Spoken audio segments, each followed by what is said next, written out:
how to create an account in DigitApp. In this video, I'm going to show you how you can create a new account. First of all, open the application.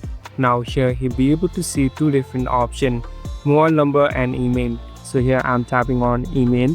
Now here, this is the section where you can enter your email address. So here I'm entering one and simply tap on send OTP. So this will directly send you an OTP code that you can access it. So here you must see or look out your email once after you send OTP. So here I got my OTP code. Simply enter the OTP code here. Now after you enter your OTP code, it will be directly verified, and here you must even enter your mobile number. So you can directly enter your mobile number and you'll be logged in to this account.